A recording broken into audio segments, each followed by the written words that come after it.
मंगल भवन मंगलहारी, उमा सहित जी जपत पुरारी। जो तुम मिलते हो प्रथम मुनीसा, सुनती हूँ सिख तुम्हारी धरी सीसा। अब मैं जन्मो शंभु हित हारा, को गुण दूषण करे विचारा। जो तुम्हारे हठ हृदय विशेषी, रही न जाए बिनु किए परेशी। तो कौतुकी अनहा आलसु नाहि, बर कन्या अनेक जग माहि। जन्म कोटि लगी रगर हमारी, बरऊ शंभु न तरहु कुंवारी। तजऊ न नारद करऊ उपदेशु, आप कहीं सत बार महेशु। मैं पापराऊ कहीं जगदम्बा, तुम गृह गवनहु भयऊ विलंबा। देखी प्रेम बोले मुनि ज्ञानी, जय जय जगदम्बिके भवानी। मंगल भवन मंगलहारी, उमा सहित जी जपत पुरारी। तुम माया भगवान शिवा, सकल जगत पितु मातु। नाई चरण सिर मुनि चले, पुनि पुनि हर्षतकार। मंगल भवन मंगलहारी, उमा सहित जय जपत पुरारी। जाई मुनि हिमवंतु पठाये, करी बिनती गिरि जहि गृह ल्याये।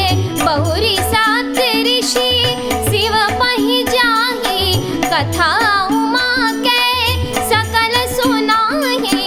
भय मगन शिव सुनत स्नेहा, हर्षि सप्त ऋषि गवने गेहा। मनुथिर करी तब शंभु सुजाना, लगे करन रघुनायक ध्याना। तारक असुर भयउ तेहि काला, भुज प्रताप बल तेज बेसाला। तेहि सब लोक लोकपति जीते, भय देव सुख संपत्ति रीते। अजर अमर सो जीत न जाई, हारे सुर करे विविध लड़ाई। तब बिरंची सन जाई पुकारे, देखे विधि सब देव दुखारे। मंगल भवन मंगलहारी, उमा सहित जी जपत पुरारी। सब सन कहा बुझाए विधि, दनुज निधन तब होई।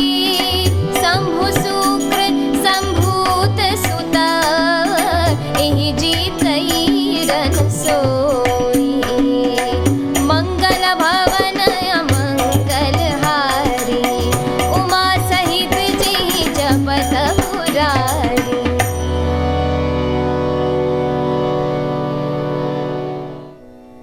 अर्थात, हे मुनीश्वरों, यदि आप पहले मिलते तो मैं आपका उपदेश सिर माथे रखकर सुनती, परंतु अब तो मैं अपना जन्म शिवजी के लिए हार चुकी हूँ। फिर गुण दोषों का विचार कौन करे? यदि आपके हृदय में बहुत ही हठ है और विवाह की बातचीत बरेखी किए बिना आपसे रहा ही नहीं जाता, तो संसार में वर कन्या बहुत हैं। खिलवाड़ करने वालों को आलस्य तो होता नहीं, और कहीं जाकर कीजिए। मेरा तो करोड़ जन्मों तक यही हठ रहेगा कि या तो शिवजी को वरूंगी, नहीं तो कुमारी ही रहूंगी। स्वयं शिवजी 100 बार कहें तो भी नारद जी के उपदेश को नहीं छोड़ूंगी। जग जननी पार्वती जी ने फिर कहा कि मैं आपके पैरों को पड़ती हूँ, आप अपने घर जाइए, बहुत देर हो गई।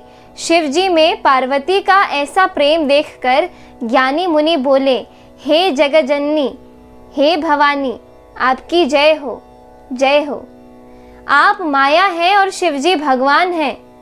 आप दोनों समस्त जगत के माता पिता हैं। यह कहकर मुनि पार्वती जी के चरणों में सिर नवाकर चल दिए। उनके शरीर बार बार पुलकित हो रहे थे। मुनियों ने जाकर हिमवान को पार्वती जी के पास भेजा और वे विनती करके उनको घर ले आए। फिर सप्त ऋषियों ने शिव जी के पास जाकर उनको पार्वती जी की सारी कथा सुनाई। पार्वती जी का प्रेम सुनते ही शिव जी आनंद मग्न हो गए। सप्तऋषि प्रसन्न होकर अपने घर ब्रह्मलोक को चले गए। तब सुजान शिव जी मन को स्थिर करके श्री रघुनाथ जी का ध्यान करने लगे। उसी समय तारक नाम का असुर हुआ, जिसकी भुजाओं का बल, प्रताप और तेज बहुत ही बड़ा था। उसने सब लोक और लोकपालों को जीत लिया। सब देवता सुख और संपत्ति से रहित हो गए। वह अजर अमर था, इसीलिए किसी से जीता नहीं जाता था। देवता उसके साथ बहुत तरह की लड़ाइयाँ लड़कर हार गए। तब उन्होंने ब्रह्मा जी के पास जाकर पुकार मचाई। ब्रह्मा जी ने सब देवताओं को दुखी देखा। ब्रह्मा जी ने सबको समझाकर कहा, इस दैत्य की मृत्यु तब होगी जब शिव जी के वीर्य से पुत्र उत्पन्न हो। इसको युद्ध में वही जीतेगा। इस एपिसोड में इतना ही। आगे की कथा सुनने के लिए कृपया मेरे YouTube चैनल से जुड़े रहें। धन्यवाद।